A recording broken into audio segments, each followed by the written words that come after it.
Bismillahirrahmanirrahim. Assalamualaikum warahmatullahi wabarakatuh. Selamat pagi anak-anak.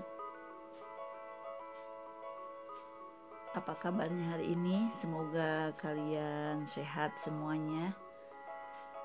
Baiklah, pada pagi hari ini kita akan belajar mengenai materi teks laporan hasil observasi pada muatan pelajaran bahasa Indonesia.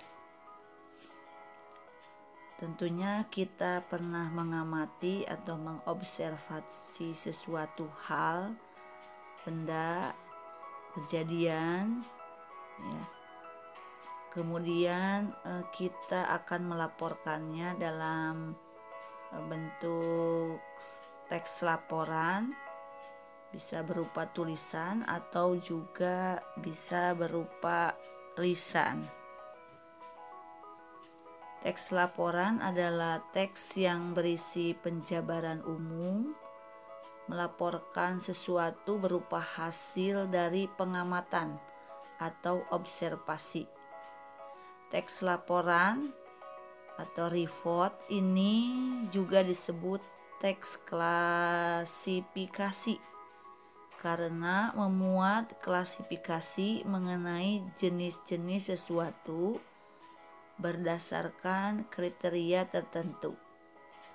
Jenis teks ini hampir sama dengan teks deskripsi karena mendeskripsikan atau menggambarkan bentuk, ciri atau sifat umum ya, seperti benda, hewan, tumbuh-tumbuhan, manusia, atau peristiwa yang terjadi di alam semesta kita.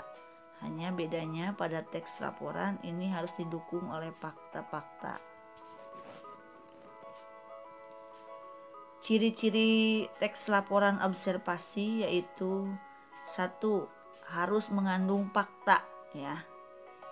Kemudian yang kedua itu bersifat objektif. Kemudian yang ketiga, teksnya itu harus disajikan menarik, tata bahasanya jelas, isinya berbobot dan susunannya logis ya. Kemudian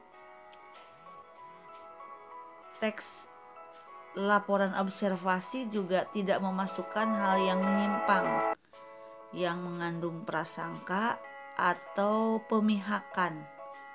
Tadi disebutkan harus mengandung fakta, berarti harus nyata ya. Yang terakhir,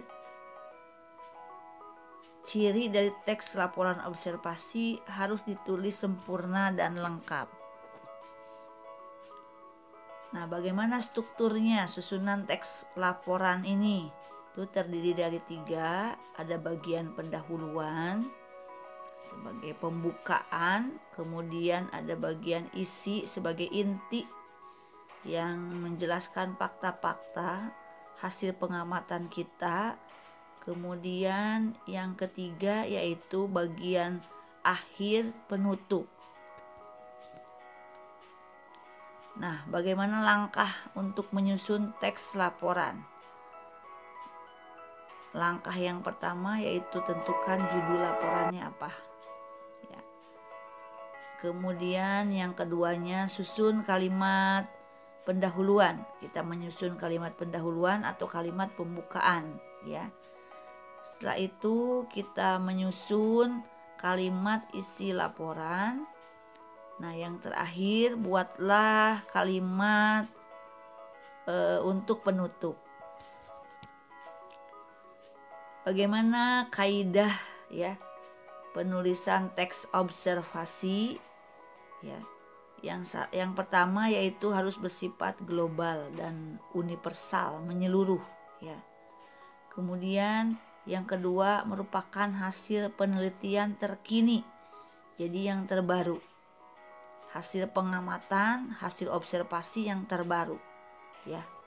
Kemudian yang ketiga menggunakan bahasa Indonesia yang baik dan benar. Nah, ini penting ya.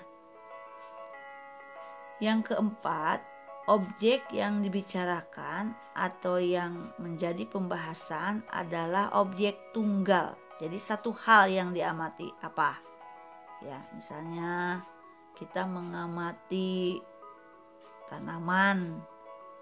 Tanaman apa yang kita amati? Hanya satu jenis, ya.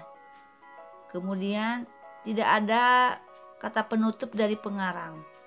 Penutup tadi ada bagian penutup tapi bukan kata-kata dari pengarang. Karena walaupun mirip-mirip seperti tulisan deskripsi, ada yang berbeda di sini. Di sini pada teks hasil laporan observasi itu kan bersifat fakta dan nyata, ya. Nah, sekarang coba silakan kalian menyusun sebuah teks laporan observasi. Cobalah amati satu jenis tanaman, ya, yang ada di sekitar kalian. Kemudian buatlah teks laporan hasil observasi tentang tanaman atau tumbuhan tersebut, ya. Hal yang dibahas dalam isi laporan itu intinya berkaitan dengan perkembangbiakan tumbuhan tersebut, ya. Untuk lebih jelas mengenai teks laporan observasi, kalian bisa mendengarkan rekaman contoh teks laporan observasi yang akan dibawakan nanti, ya, sebentar lagi, ya. Itu materi pembelajaran kita hari ini. Semoga dapat dipahami. Selamat mencoba menulis, tetap semangat, ya.